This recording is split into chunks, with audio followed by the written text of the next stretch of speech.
Tabi. Sandali ako naman. Principal kayo? Oo, bakit ho?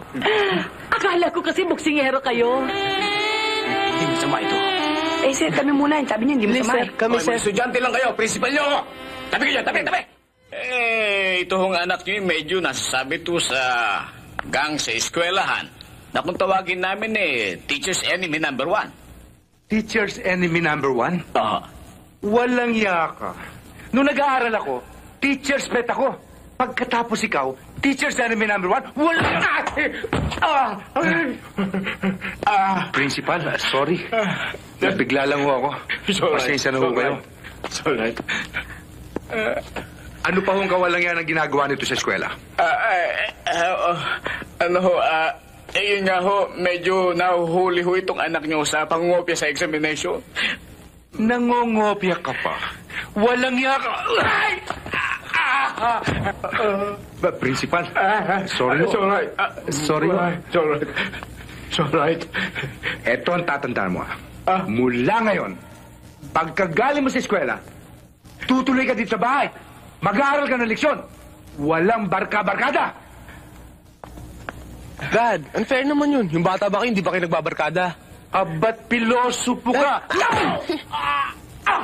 Ay, ko. Principal, pasensya na po kayo. Sorry ho. It's alright. It's alright. Sa home visit ko pala dito sa inyo, matidisgrasya ako. Disgrasya? Totoo yung sinasabi ninyo. Alam mo nyo, ang disgrasya, kahit kanino, bigla na lamang nangyayari. Nga ho, nangyari na Pero merong remedyo dyan. Hindi nyo na itatanong Insurance agent ho ako. Dad, kailangan niyo pa ba ako dito? Hindi na. Sige, bumarkada ka na. Meron akong kliyente rito. Thank you. Alam mo nyo yung bagay sa inyo? Yung tinatawag na double indemnity. Double indemnity? Okay ho ba yun? Abay, okay yun. Pag namatay ka, doble ang bayad. Na makukuha ko? Ng pamilya mo. Doble nga. Patay na ako.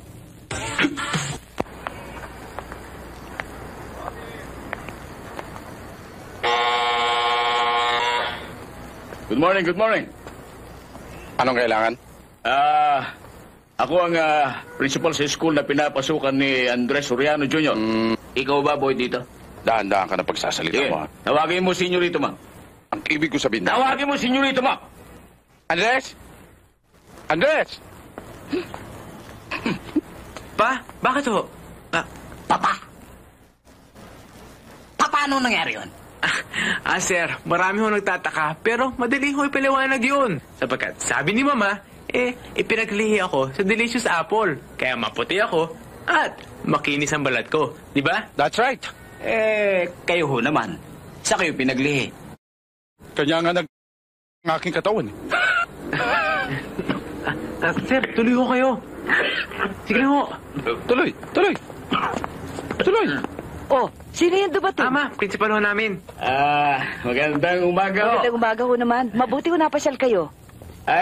Napadalaw lang ho ko dahil gusto ko malaman ang family background itong anak niyo Ganun ba? Tama-tama. O di, maupo muna kayo. Kumain muna tayo. Mamaya na natin pag-usapan yan. Salamat ho. Kakain na! Ayun! Kain na raw! Nga ako! Talaga itong mga batang ko. Hanggang kayo, ha? Maski kailan... Op! Dahan-dahan, may bisita tayo. Uupo na ang padre de pamilya. Mr. Principal, ngayong kilala mo na ako, maaari ka na maupo. Salamat ho.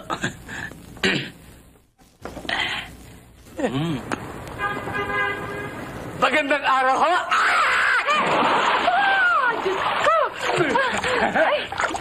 Marunong! Hindi ako marunong lumangoy! Sasabihin niyo ako! Hindi rin ako marunong lumangoy. Paano ba yan? Kaya mo siya sa akin yan! Alin? Yan! Itawag niyo! Ayan! Naku, dali! Diyos ko! Naku po! Naku! Ay, naku, Diyos ko! Nabasa na tuloy kayo. Lamig. Nervyosa kasi ako Bakit? Kasi ginulat mo ko. Pasensya na ho. Oo. Sino ba sila? Ako ang principal sa eskwelahan na pinapasukan ni David at ni Goliath ho. Principal kayo? Oo, bakit ho? Akala ko kasi boksingero kayo. Ano yung... Bakit ho ba? May problema ho ba? Wala naman ho. Routine visit lang ho. Ay, inaalam ko lang ho ang family background ng mga anak nyo. Anak nyo ba sila? Oo. Nandun sila, sige. Pasok na lang kayo Sige. doon. Oo, sige. Saya, sige na ano. Sige ho. Tuloy na lang kayo doon. Salamat ho. Ikaw naman kasi sinabi ko sa'yo mali-mali ako eh. Yan na. Lapitan mo na. Ma'am, excuse me po. Kasi po, ma'am, hindi ko maintindihan yung assignment sa Pilipino. Paano Excuse ba? me, ma'am. Excuse me. Ma'am, kasi hindi ko maintindihan yung mga pang-apang-abay. Dito. Di ba itinuro ko na yan sa inyo kanina? Hindi ko talaga maintindihan At eh. hindi mo maintindihan. Ang dali-dali naman ang mga inilecture ko eh. Hindi ka kasi nakikinig eh. Paano ba gagawin ko? Inulit-ulit ko na yan. Kasi ikaw, poor ka sa reading. Pilipit ang dila mo. Dapat sa'yo, magbasa ka ng mga Tagalog comics. Tulad ng liwayway, ma'am. Oo, liwayway. Ganun. Ma'am, yung pang-uri, mga pangatig, puro talaga ako sa Pilipino. Yung kasi ang hirap eh. Ang dami-daming tanong. Hindi ka kasi nakikinig eh. Mamo, walang hiya ka? Bastos! May hinahanap Gusto mo isang bukita sa presidente? Mamawa naman kayo, hinahanap ko ang 50 centimos ko rin eh. Ano si kwenta? Ano si kwenta sinasabi mo? Ikaw ha? Siguro kaya mo ako hinaharang dito? Kunwari, hindi ka nakikinig sa akin? Naku, hindi at hindi ho. mo alam kung anong nasa loob ng notebook na yan? Magkakuntsaba kayong dalawa, ha? Hindi ko alam po dyan. Wala Ano? ko alam dyan. Hinahanap ko ang 50 ko rito eh. Nawawala eh. 50, ha? Oo. 50. Okay, 50. Oh, eto na ang 50 ang hinahanap mo. Na ano? Eto. Eto pa. Miss Gonzales, 3 point.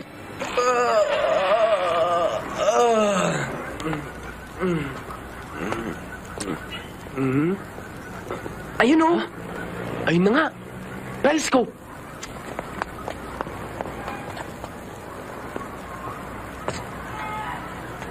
Adjust telescope. Steady. Yan. Uy. Hoy! Hey, sir! Sir! Hey! Anong tinitingnan-tingnan nyo dyan, ha? Yung ibon. Di ba yung ibon? Yung lesson namin sa biology. Oh. Sigurado kayong ibon, ha? Yes, sir. Tignan nyo. Sige, tabi kayo, tabi.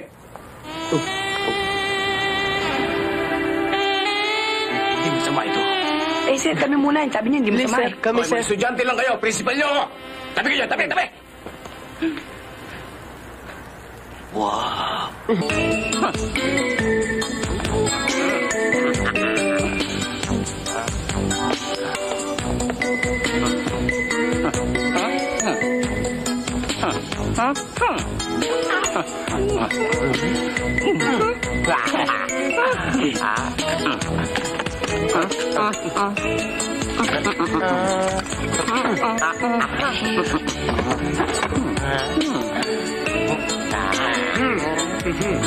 Totoo ba yung powder yan?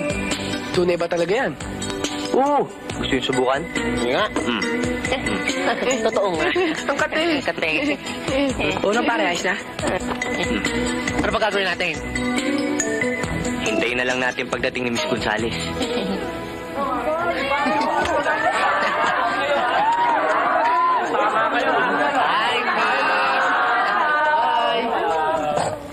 Ayan na, ayan na. Okay. Class, yesterday I gave you 5 questions about the origin of man. I hope all of you are prepared to answer the questions. Who can describe the lifestyle of the ape?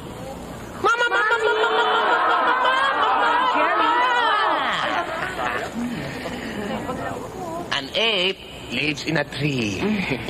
Correct? Right, right. He eats banana. Right. Correct? When he's eating, Correct. he scratches. Right, yeah.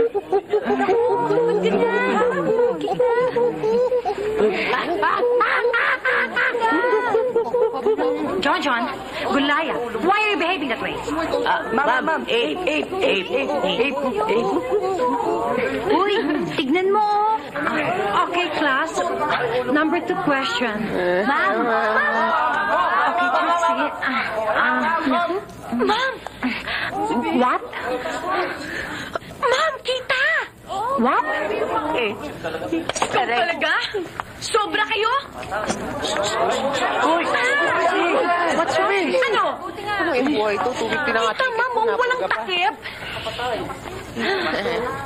Ano kayo?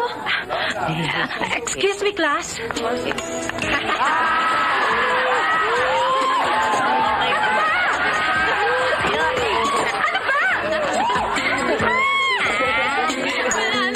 Saan ba kayo pumunta? Mama ka?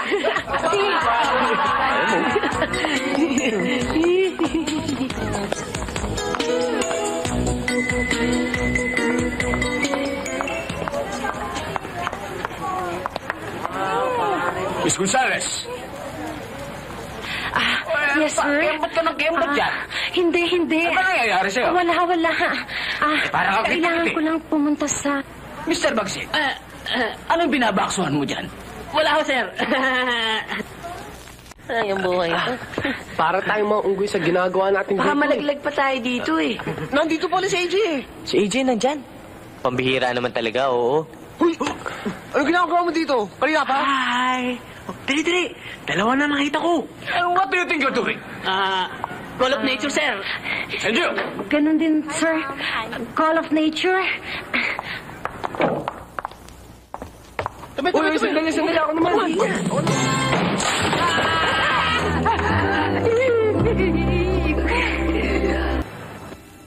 Incredible. Unbelievable. Parang hindi ako makapaniwala na magagawa ito ng mga miyembro ng Teachers Enemy No. 1. Totoong lahat yan, Mr. Principal. Walang labis, walang kulang. Bueno. Ano ang inyong rekomendasyon? Suspension! Expulsion! I-blacklist natin sila sa eskwelahang ito. Hindi lang sa eskwelahan ito. Sa lahat ng eskwelahan. Dapat lang, Mr. Principal. Lalo na sa aming mga teachers. Kung tratuhin kami, para kaming mga kaaway. Totoo yan. Yes, sir. Siguro naman kaya nagagawa yun ng mga estudyante dahil sa problema nila sa kanilang mga tahanan. Bayaan niyo munang magsagawa ako ng home visit before we make any final and drastic action. You'll be sorry. Ito hong anak niyo medyo nasasabi to sa gang sa eskwelahan na kung tawagin namin Teachers Enemy No. 1. Teacher's enemy number 1? Oo. Walang yaka. Nung nag-aaral ako, teacher's pet ako. Pagkatapos ikaw, teacher's enemy number 1? Walang Principal, sorry. Nabigla lang ho ako. Pasensya na ho kayo. It's alright. Ano pa hong kawalang yan ang ginagawa nito sa eskwela? Yun nga ho, medyo nahuhuli ho itong anak niyo sa pangungopia sa examination. Nangongopya ka pa. Walang yaka. Principal, sorry ho. It's alright. Sorry ho. It's alright. It's alright. Ito ang tatandaan mo. Mula ngayon, pagkagaling mo sa eskwela, tutuloy ka dito sa bahay. Mag-aaral ka ng leksyon. Walang barka-barkada. Dad, unfair naman yun. Yung bata ba kayo, hindi ba kayo nagbabarkada? Abat pilosopo ka. Principal, pasensya na po kayo. Sorry ho. It's alright. It's alright. Sa home visit ko pala dito sa inyo, madidisgrasya ako. Disgrasya? Totoo yan sinasabi ninyo. Alam mo nyo, ang disgrasya, kahit kanino, bigla na lamang nangyayari. Nga ho, nangyari na Pero merong remedyo dyan. Hindi nyo na itatanong Insurance agent ho ako. Dad, kailangan niyo pa ba ako dito? Hindi na. Sige, bumarkada ka na. Meron akong kliyente rito. Thank you. Alam mo niyo yung bagay sa inyo? Yung tinatawag na double indemnity. Double indemnity? Okay ho ba yun? Abay, okay yun. Pag namatay ka, doble ang bayad. na makukuha ko. Ng pamilya mo. Doble nga. Patay na ako.